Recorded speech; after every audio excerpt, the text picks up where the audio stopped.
I think we're still feeling the pinch, right? So the ones who have survived are either ones with very backed up by very deep pockets. There's just, there's flexibility and room to keep dumping it in. It's more like passion or publicity or enjoyment, that's not their main bread and butter. But for families like ourselves, Mm, independent restaurants, we're operating at a very, very tight and sensitive kind of budget. And so we're seeing the pinch. We're seeing the pinch. And so, you know, I just encourage, I just encourage like when we go out, we can understand that diners, it's they need to find value, right? Like everybody is in a pinch. right. At the same time acknowledging that, in order for us to support local grocers and local farms, which are also experiencing a, kind of, are still recovering. Hmm. If we want to support more local and then, support our team, it comes at a price. So we're hoping, like at Ananchi, we're trying to create something that balances that you still get the elevated experience, right? And the quality of food, but we can't compromise our team's livelihoods. Mm. And part of what the report today was saying is that some restaurants, are doing things to try and what they called rebalance or adapt. Focusing more on off premises or reducing the number of items on the menu, shrinking the footprint of their restaurant. Have you seen that? Have you done that at Ananchi or seen it elsewhere? So yes, yes. I think we all have to be really creative. So at Ananshi, because of COVID, we were able to we pivoted and we made these sauces that went out. Meal Aha. meal delivery programs like Fresh Prep, or we just had it at pop-ups at markets because we couldn't open our restaurant for some time, right? Hmm. And so they stuck. They stuck, and so now we have our sauces like out in grocery stores, out at Stong's or Welks, or City Avenue markets. And so the idea is that, if people, everybody has to adjust at this time. And so we're reaching out to people who want to cook at home but still want the cultured flavors, in their homes. And then, Ananchi, we still create like that elevated dining experience for people who still want to and still can dine, right?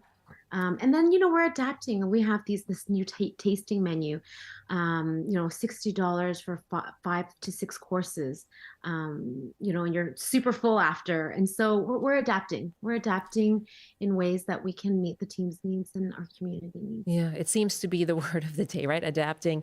And you mentioned you're a family-owned restaurant, and on your web series you feature local restaurants as well. Um, can you give us a sense of what that means to these families? Having worked to establish these restaurants, what it means to be faced with these challenges now. Good question. What we found was there was a common link between all these restaurateurs. They were deeply passionate about what they do, and they all worked with a sense of with they've all made sacrifices to be there. But then there's this passion and grit, and they all stick within it. And what we found through doing this series was um, the sacrifice to support their family comes around, and they sorry, can you repeat the No, question? it's fine. Tell me more about that sacrifice. I know that that is something that you feature on your series. So perhaps Right? tell us more about that, so we get a sense of what impact it does have on them when these challenges come up. Well, what we found was every restaurant made sacrifices, and while the second generation has picked up and like has reimagined it into something bigger and greater and more relevant to reach more people, there are some restaurants like in our series like Long where they struggled and they had to shut during COVID, and they're opening up and it's like the restaurant's barely full, and the second generation doesn't want to take it over. So what we found through this is that there's a deep level of sacrifice that everybody in hospitality industry can relate to, and that we just learned a sense of appreciation when we go, and every meal that we eat, it means that there has been somebody who sacrificed time away from their mom, dad, children to go and cook or wash the dishes, or to farm and plant the what you're eating, or to be there for in a beautiful, simple like dish for you to enjoy. So after doing the documentary series, I learned two things. One is to appreciate even more what is being served to me when I go to restaurants. And number two is that I have a deeper understanding and respect and appreciation for my parents because, you don't know, you growing up in the restaurant industry, you don't know if it's just them or what is it. But now I learned Mm, that through every family we met, they all sacrificed time away from their family. And at the end, what they gained was being closer to their family. It's funny. It's funny. If you watch it, it's ironic. You sacrifice time away from family, but in the end, the biggest reward was time with their family. And mm. so, In the, yeah. in the end, because they didn't have that. So this takes us beyond the numbers, right? It tells us more about what seeing 50% of restaurants are operating at a loss or just breaking even, what that means to families like your own. What do you think is needed? Oh, I think, I mean, in terms of, me wearing the hat of going out to eat, Mm, right. I consciously choose because right now you have a finite amount of money, right? And so I would choose what my choices can dictate which direction the hospitality and our economy and our community goes, right? Like if I choose to eat local, a place that's sourced from local farmers, and then they're a local independent restaurant. I know that I'm supporting local communities, so it stays diverse. Because if we just if we make the easy option or choose, something that is like, inexpensive, but it's like mass because there's investors in there, um, we might end up with like different monopolies and the diversity and the fabric of our city will kind of dwindle. So it's Mm. important the decisions we make as consumers, I think. And then as a restaurateur, I mean, we work with small producers and grocers, and we still source it from independent stores as much as we can. And so we will consciously make those decisions as well. Yeah. What do you say to someone then who's saying, oh, groceries are already expensive. I'm struggling with the costs just to, housing and just to put food on the table at home. I can't even imagine going out to a restaurant. What do you say to someone like that? I feel it. I get it. I understand. I think there are definitely options, right? People can cook at home. I mean, instead of eating out 3 days a week, it might be once a week or once every 2 weeks. It's okay as long as every time you do eat out, you make that conscious choice to support local. Because that will keep pumping in love, finances, energy to keep our local restaurant community going. I mean, tourism is huge in Vancouver. If our diversity of like different ethnic cuisines and small independent indie restaurants cease to exist, we won't be that interesting anymore, right? We'll just be some big, big metropolis, and not a mix of beautiful restaurants and beautiful scenery. So it's really important on a larger scale of how to maintain our city to be one of the best cities in the world. Amelie, very good to speak with you this afternoon. Thanks so much for your time. Thank you, Michelle. You take care. Thank Amelie Nguyen is co-founder of An and Chi Vietnamese restaurant in Vancouver, also co-host of the YouTube series Munchies to Michelin. And we've been taking your calls. If you want to give us a call, 1-800-825-5950. Have you cut down on going to restaurants? And if you still do choose to dine out, how do you decide where to go? Do you choose to focus on eating local, as Amelie was saying? And why do you think there has been that decline in people eating out? How much is cost? What about health or climate concerns? Let us know. If you run a restaurant as well, you can let us know if you have adapted. 1-800-825-5950, 604-669-3733. And you can hit pound 690 on your cell phone. You can also email us, bctoday@cbc.ca. And rising costs are behind the Bank of Canada's decisions over the last year to hike up interest rates. As you know, we've seen 10 increases in recent months. But yesterday, the bank decided to hold its key interest rate steady at 5%. It did not rule out, though, further rate hikes in the future. And Bank of Canada Governor Tiff Macklem joined host Matt Galloway this morning on The Current on CBC Radio. And Matt asked him why the bank held rates at 5%.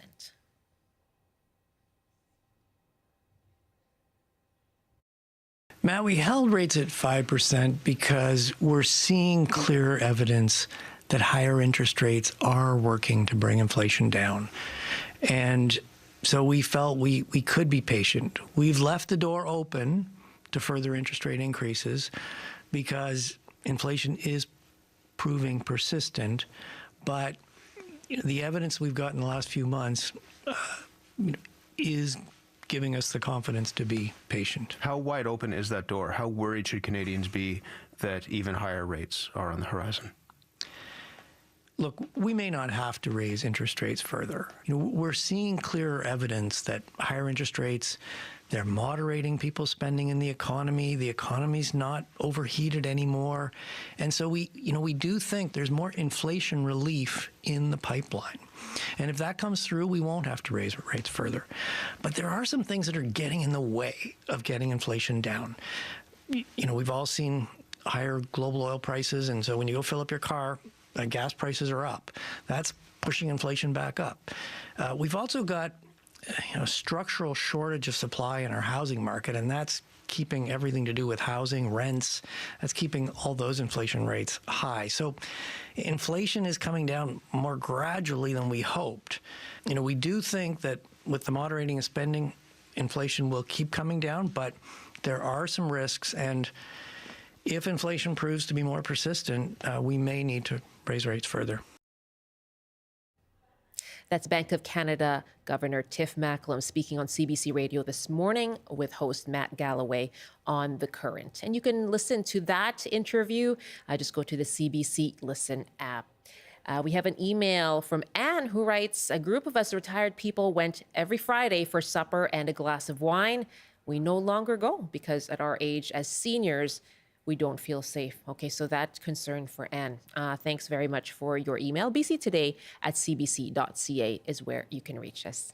It's 12:23 now, 1:23 in the Mountain Time Zone. And as we get closer to Halloween, we're going to talk all things Halloween for the rest of the show in the next half hour. About 7 minutes from now, we'll be joined by the program director at the Rio Theatre in Vancouver, and we will ask you for your favorite horror films. Is there such a thing as a favorite horror film? I guess it's the one that scares you the most. So you can give us a call and she'll chat with us about what movies they're screening over at the Rio Theatre this weekend and leading up to Halloween. And if you haven't already stocked up on Halloween candy, you can consider this a warning. As with most things, of course, prices are going up. Now, CBC's Belle Puri shows us how much they've risen and why some won't let it stop their Halloween fun. Ghouls and goblins paved the way to a chamber of treats. This is my candy stash. I am very pleased to show everybody. We've got 1,350 large-size bars. It's $1,000 in candy. The cost of Halloween this year is turning heads. The prices have gone crazy. They really, really, truly have. So how much more can you expect to spend on candy this year? Consider this popular pack of treats. Last year, a 50-count box sold for between $6.49 and $7.99. This year, on sale, prices have hit $9.99. That's higher than inflation. I think like anything with inflation, it never goes up consistently. The only thing I would say, it really depends on the day you're shopping. As for why prices are up, Loblaw says the reason is because sugar and cocoa prices are at all-time highs. Metro in Ontario and Quebec refuse to comment. The price of a box of candy may scare you, but apparently not enough to spook us out of actually buying it. Retail analysts estimate the average household spends $25 to $40 annually on Halloween candy. I think there are parts of Halloween that are recession-proof, and those are going to be for the little kids, the trick-or-treating. I don't think they're going to break the bank. In anticipation of a banner year, some retailers have more inventory than last year. It looks like it's going to be the biggest year we've had in the last 5 years. Despite the sticker shock, shoppers don't seem to be dissuaded. We just decide to bite the bullet and spend a little bit more. Statistics Canada estimates 4.2 million Canadian children are in the prime trick-or-treating age of 5 to 14. They know exactly what they want. Like a whole bunch of candy. and that could be pricey. Belle Puri, CBC News, Vancouver. Pricey indeed. Belle, thank you very much. And we have been talking about the rising costs of just about everything here on the show and eating out. It was our focus in the last few minutes here as we talk about what Restaurants Canada has found among their members, finding that about half are either just breaking even or actually operating at a loss. We heard from the co-founder of An and Chi restaurant in Vancouver just a few minutes ago, and we've been asking you if you've cut back on your own dining out. And our numbers again, 1-800-825-5950. Jane is calling us from the Okanagan. Hi, Jane. Hello. Yeah, thanks for calling. Have you been dining out less frequently? Yeah. Yeah, absolutely. Yeah. It's ridiculously expensive, so it's become a treat. Definitely to what you were speaking to earlier, though, we do try to choose local. We recognize our role as trying to support our local restaurants, I guess you could say. But what I wanted to call in about is something that's been driving me nuts for a while, and I've been talking with my friends about this, is the increased percentage of tips expected now. And I do find it is impacting where I want to eat, because when someone hands me the device to pay at the end of the thing, if it starts at 16% and up from there, I automatically hit custom now as my own little personal protest and put in 10%. Oh, no. I mean, if interest rates have taught us anything, it's a percentage. Tip is a percentage. So when the cost of food go up and the cost of the bill goes up, serving staff is going to get more money in that tip as a percentage. And I don't know when things started to shift to like 15, 20% expected for a tip, but with the increased cost,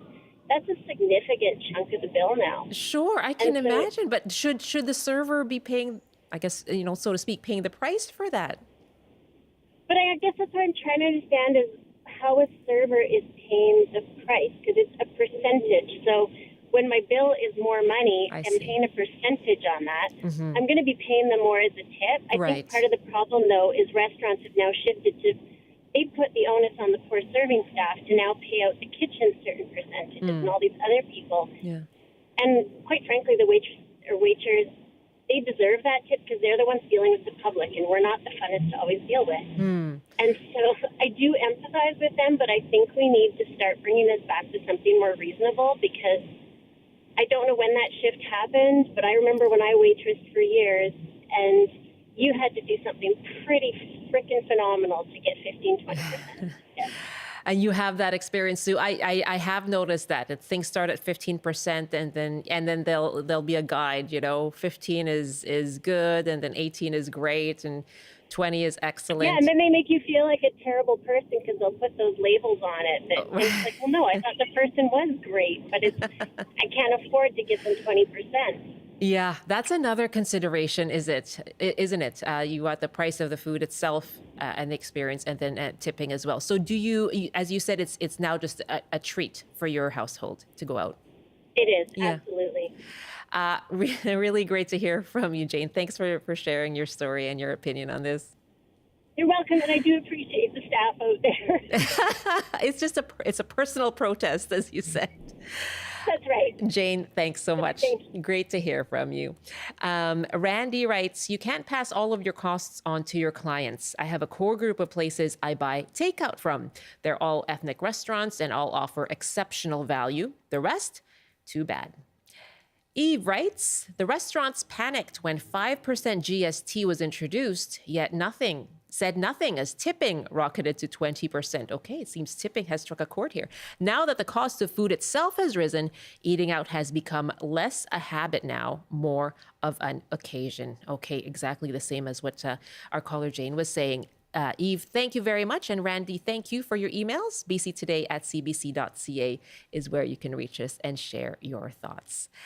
It is 12:30 now, 1:30 in the Mountain Time Zone. You are with BC Today here on CBC. I'm Michelle Eliot. Thanks so much for joining us. And coming up in our next half hour, we are going to ask you for your favorite horror movies to watch this time of year as we get closer to Halloween. This is your time to scare me. That's coming up after the CBC News Update with Rob Zimmerman. Good afternoon. There was a testy exchange in the legislature today after a drug raid here in Vancouver. Police say they served search warrants related to the Drug User Liberation Front after leaders publicly admitted to trafficking controlled substances such as heroin. The group recently received a $200,000 provincial contract to help test street drugs, prompting opposition allegations the province had funded an illegal drug operation. Solicitor General Mike Farnworth rejected those claims, saying the contract was ended when the government learned the group was doing more than test opioids. A man in Oregon has been sentenced to 20 years in prison for sexually exploiting 3 BC children after contacting them online. 37-year-old Kevin McCarty threatened them after coercing them into taking and sharing explicit photos and videos of themselves. In some instances, he told them if they didn't reply, they should take their own lives. And a young man has been sentenced to 18 months in jail in connection with the death of a Langley teenager 4 years ago. The rest of the 3-year sentence is to be served in the community. Carson Cremeni overdosed after he was given drugs at a local skate park. Despite his obvious distress, the other young people at the park took videos and posted them on social media rather than calling for help. And now the forecast on the north coast. Sunny and windy this afternoon with a high of 9. Highs to -2 with a mix of sun and cloud in the Peace. In the central interior, sunny with a high of -2 as well. Highs from -3 to +3 with a chance of flurries in the Kootenays. In the southern interior, a mix of sun and cloud with a high of 4. And for Metro Vancouver, Greater Victoria, and the Fraser Valley, lots of sunshine this afternoon with highs up to 9 degrees. I'll have more local news at the top of the hour. Now back to Michelle with BC Today. Now, tomorrow is a Minter Friday here on the show. Always exciting. It's always exciting. I know you always have your comments and questions. Occasionally. Gardening questions. And the other day we were talking about ways to keep weeds down. Yeah. And I think you have a solution.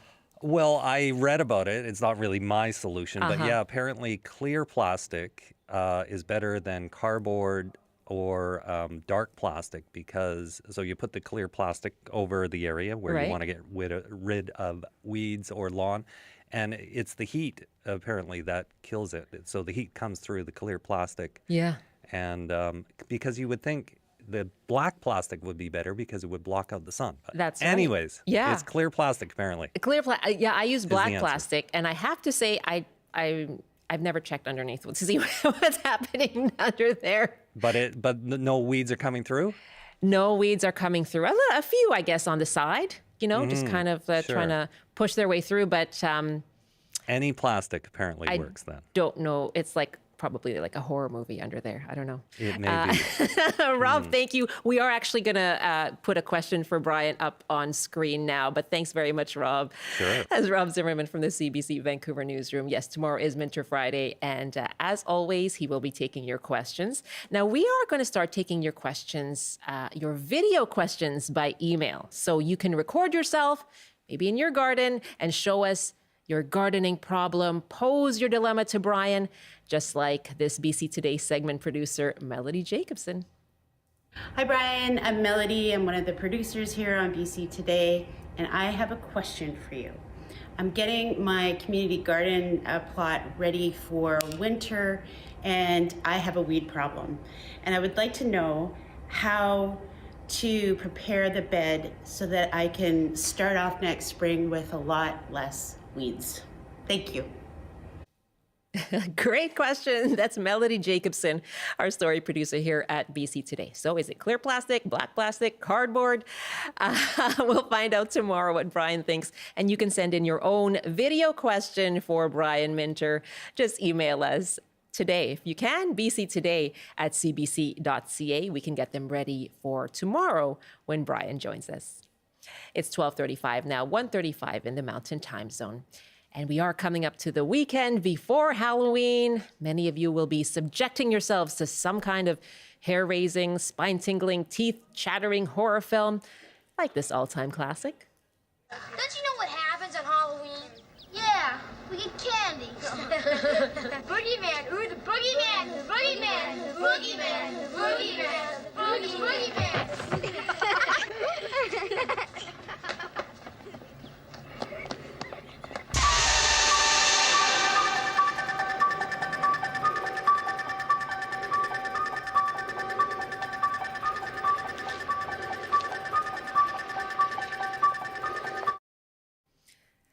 Yes, that is from John Carpenter's 1978 classic, Halloween. It is one of the most iconic movies to watch this time of year. And you can watch it at the Rio Theatre in Vancouver, where they are showing a bunch of screenings to make you scream, including The Exorcist, Chucky, yes, Halloween, and Beetlejuice. We'll be joined by the program director in just a moment. And we are asking you, what is your own favorite horror film to watch on Halloween? You can call us 1-800-825-5950, 604-669-3733, pound 690 on your cell phone. And you can also email us, bctoday@cbc.ca. And Rachel Fox is the program director at the Rio Theatre, and she joins me here in studio. Hello. Hello. With an excellent T-shirt. Yes, I tried to dress appropriately. This is a T-shirt from the film Suspiria, a Dario Argento film, which we are screening at the Rio. Yes. It's probably my top pick. Okay. Yeah, of things to watch. And why is that? Well, it's entirely stylized, which I always appreciate in film. It's totally bonkers, which I also really appreciate. It's kind of like if Gianni Versace made a horror film, it would be Suspiria. It is all of the things. You can't miss it. No, it's gory and strange and weird. The music is amazing, and it's visually all over the map. Yeah, that's kind of what you want when Yes. you're out. And so, I mean, so is that T-shirt. As I say that as a compliment because, wow, I can't stop looking at it. The skulls, the green goo, the very scared face in the middle. Yes. Yeah. Well, it's funny, actually. We just had the band Goblin, who scored Suspiria. They were actually at the Rio on Monday night with another Argento film, Demons. So. Oh, and music is such a big part of horror films, isn't Absolutely. it? Yeah, that's so true. I mean, as soon as you hear, I don't know, those bells, you know that it's The Exorcist, and when you hear that sort of piano Tubular from bells. Halloween, which Yes. I believe John Carpenter scored that film. So so it's absolutely the two go together. The two go together, as do those films. Like, why do you think Halloween and The Exorcist, which is my scariest movie of all time, why do they continue to haunt us? That's a great question. I think that when I think about horror movies, I think there's sort of ones that delve into the supernatural. Yeah. Which, like The Exorcist, is like not necessarily based in reality, perhaps, or things that are a little more based in reality, like Halloween, which kind of could happen. For me personally, I don't believe in zombies, so it's hard for me to cross that bridge. Poltergeist, great film, but I don't believe in ghosts, so it's hard for me to get there. But I think what makes it successful is if you are skeptical or you are wary, if it takes you to the edge of believing that this could actually be true, then it's successful. I think you're absolutely right. But do say that to all the people who are preparing for the zombie apocalypse. They may have a thing or two to say. Sure, they may be ahead of the curve, and good for them if they hedge that bet correctly. Let's hear now a short bit from The Exorcist.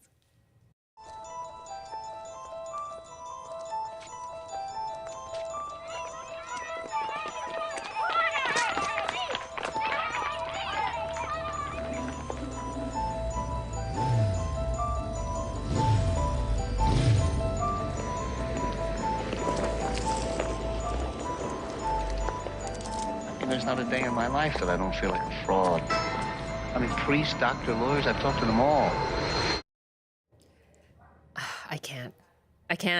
Oh, is this? Well, it just strikes fear in me in every part of my body. I think for many people, The Exorcist is the scariest film for them. Like we hear that a lot. I've heard from people that are my age or a little older, a little younger, and for whatever reason, their parents took them to see The Exorcist, and they were kind of scarred for life for it. But I think it's, like I said, that film in particular too.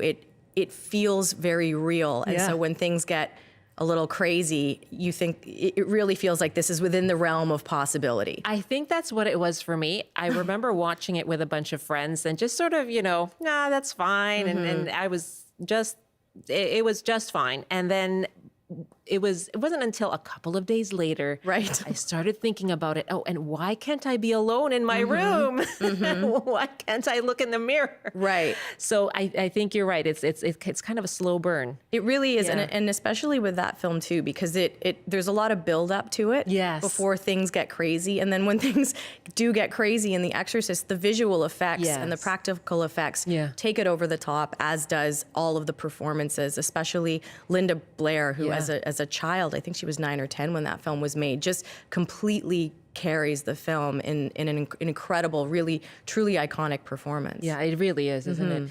Let's ask our callers to weigh in too. Let us know, what is your own favorite horror film, and is there one that you make sure you watch around this time of year? You can give us a call, 1-800-825-5950, 604-669-3733, pound 690 on your cell phone. And it's interesting too what Rachel was saying, right? Is it those movies that are kind of playing with the supernatural that you like, or the ones that are set in the real world and feel like they could actually happen? Is that what gets you? You know, what makes a horror film a good one for you? We would love to hear that. And that clip, by the way, our producer Rachel Adams was having a lot of fun choosing a clip from The Exorcist for me, because she knew that I would just be so scared. What is it about, specifically about a film? I know you were talking the visuals and just over the top. What is it makes a great horror film? Well, I think for me personally, it's that could this really happen thing. And I mean, beyond, just a horror film, and I think you could classify it as a horror film, is take a film like Jaws, which, was an enormous game-changing blockbuster when it came out, because that could happen. I mean, that seems like it's based in reality. Or a film like Psycho, for example, like that could happen. And when it plays upon our fears and we don't know the ending, or whatever is the turn in the third act. Is it a zombie? Is it a bad guy? That suspension of disbelief is what carries us, where we get lost just watching what's happening on screen. Yeah, and I mean, Jaws, just the music of that as well is so iconic. And you're right. Halloween, I actually have never seen it, but I feel like I know it. You do. It has really become a trope of its own. Yes. That was another real landmark film. Jamie Lee Curtis as Laurie Strode, a real scream queen, maybe even the first scream queen if you don't count her mother. But yeah, that film, it just endures, and it doesn't get old. And when you watch a film like that, which was shot in such a real way, it feels textured and earthy. Yeah. It is actually the 45th anniversary of it, and we are showing it on Halloween at the Rio. So, yes, 45th anniversary, 50th anniversary for The Exorcist. That's right. I think a little while ago we were showing The Ring, and that was one of mine. I don't think I ever felt like that could happen, but something about it. It messed a lot of people up. Yeah, in different languages. Yes, in different languages. Absolutely. In Japanese, and watching television was a different experience after that, wasn't it?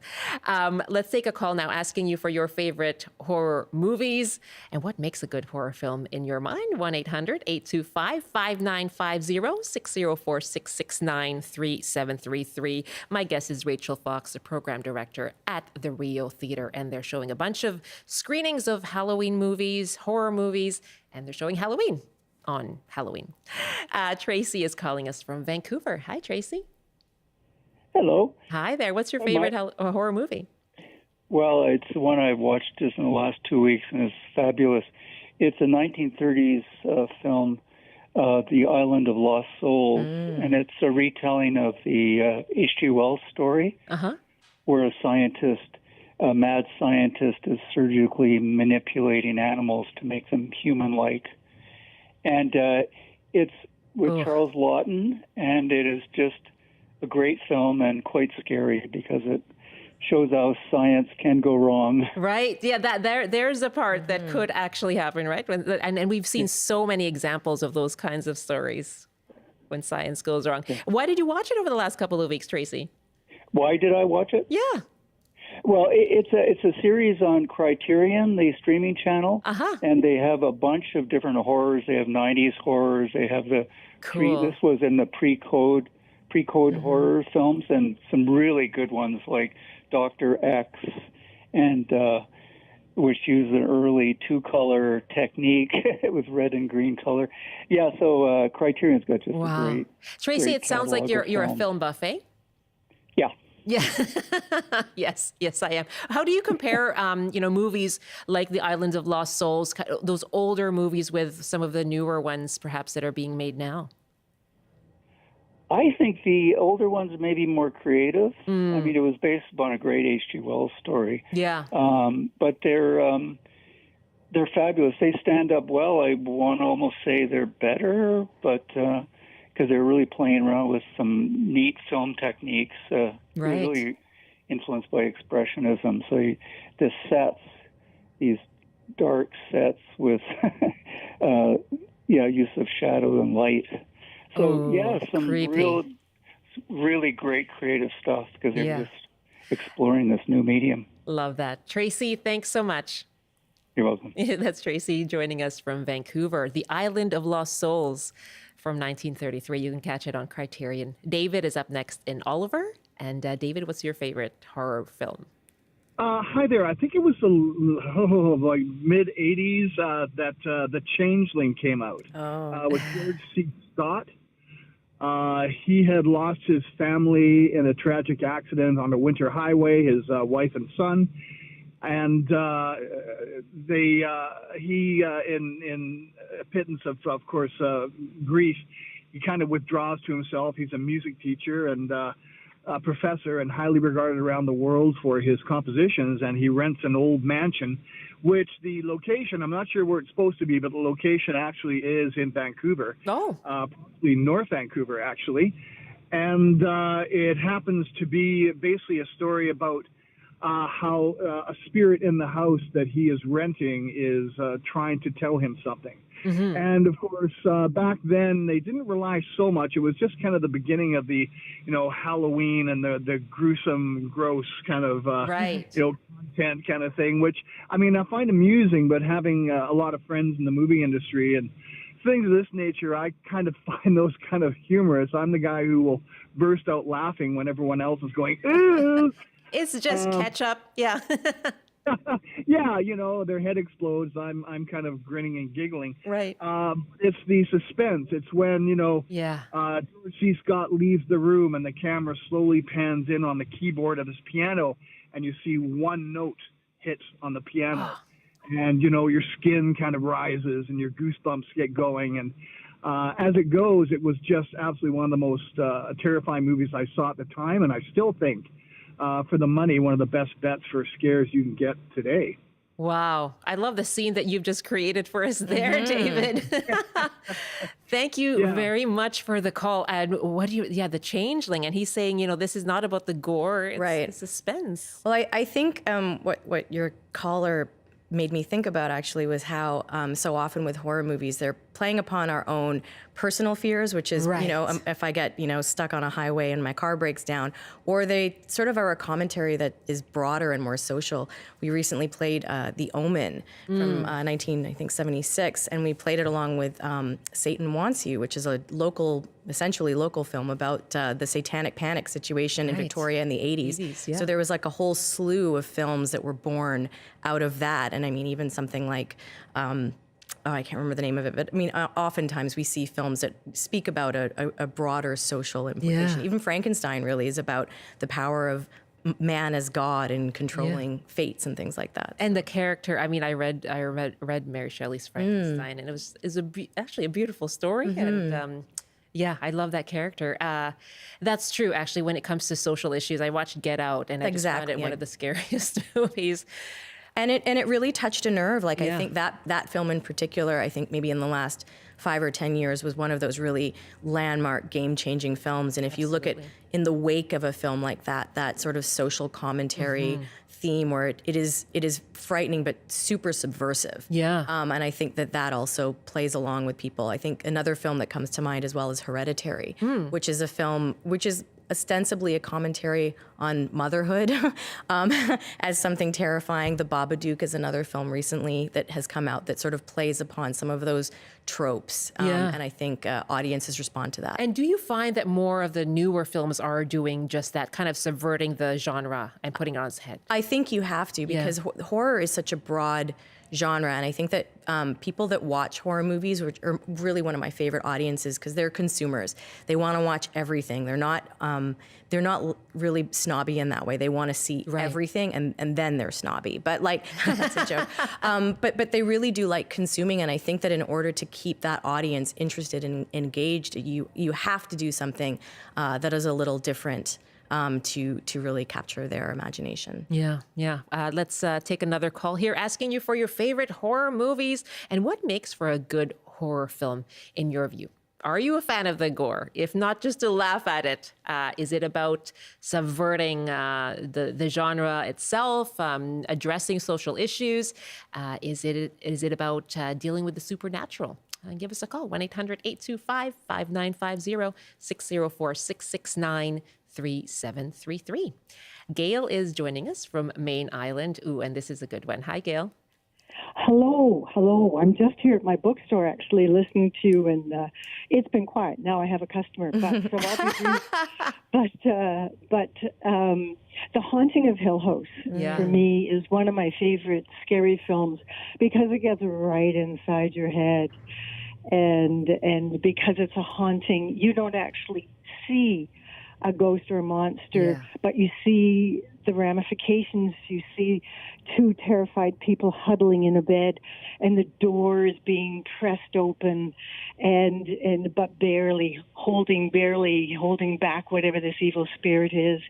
And one poor little character gets completely consumed by the spirit of the house, and it's just terrifying. Just horrifying. Oh my goodness, Gail. Yes, anytime there are curtains fluttering in the sunshine with nobody around, or a swing that's just swinging on its own, those images, and you've just described one for us. What's it like in a bookstore around Halloween? Is it scary? Well, I've just brought down, I kind of stockpile all my scary books. Nice. So I can bring them down at Halloween. And I confess a lot of them, I have a lot of kids' books, so they're kind of more funny. Right. Spooky, pooky, funny little kids' books. But I have Pride and Prejudice and Zombies. Fantastic. Yes. And I have another one, Scary Stories to Tell in the Dark, three books to chill your bones, with just these, actually, it's the illustrations that are probably more chilling, of these disembodied hands, suspended from the ceiling that you're going to grab to turn on the light. And it's just so... I keep the lights on. I keep it bright and cheery, but I'm starting to get in the spirit. I bought a couple of pumpkins in, and I'll put them in the window, and then I'll put my scariest books out on display. We have a little. Mm-hmm. That's wonderful, Gail, and I'll let you get to your customer there. Thanks so much for giving us a call. Okay, thank you. Yeah, I love that too. It gets right in your head. That is what a horror film does, doesn't it? Brent is up next now in Surrey. Hi, Brent. What's your favorite horror film? Hi, Brent. Can you hear me?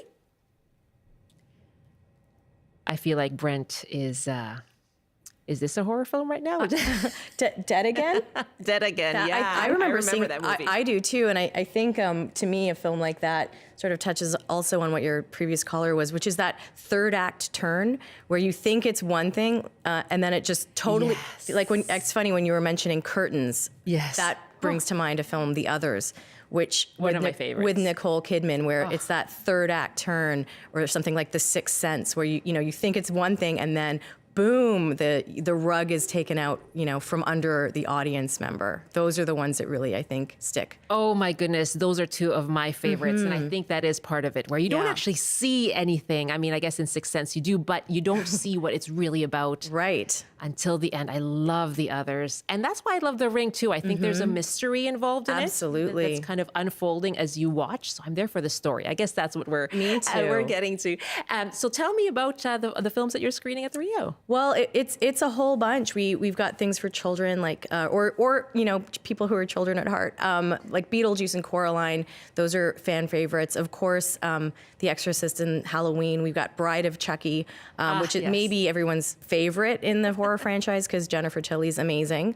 We're screening Rosemary's Baby, which we play every once in a while, and people really, that's another film that just holds up and talk about, speaking to fears, what fears that women have or whatever about neighbors, I guess. But yeah, all of that stuff. And of course, the Rocky Horror Picture Show. And of course, the Rocky Horror Picture Show, which we do have lined up in just a moment here. We have a minute, Rachel, and I guess I wonder, we live in a pretty scary place right now. In The Good Place, that show where they say, we're in the bad, like everyone was saying, this is the bad place. It feels like sometimes like we are in the bad place. What do horror films do for us when we are already feeling so much fear? It's pure escapism. Yeah. And I think that whether you're seeing a horror film or, a film like Stop Making Sense, which we're also playing right now, when you're in a room with other people and you're experiencing what really can only be described as pleasure together and experiencing a roller coaster ride, watching something like a Skinamarink or a film like the others, when you have that collective experience together, it actually it's like a bonding moment. And I think that is sort of the escapism that people really, really need. Yeah, I'm going to guess if I were to ask you, watch a film with a crowd in a theater or at home under the blankets, you would say... Oh, in a crowd with a theater. I mean, there might be a movie I'd only rate as a C, but if I see it in a room full of people, it suddenly is elevated to a B+ because it's about the experience of being together. Absolutely. I love that. Rachel, thank you so much. Thank you. Rachel Fox is a program director at the Rio Theatre. And yes, they are screening a whole bunch of films from now until Halloween.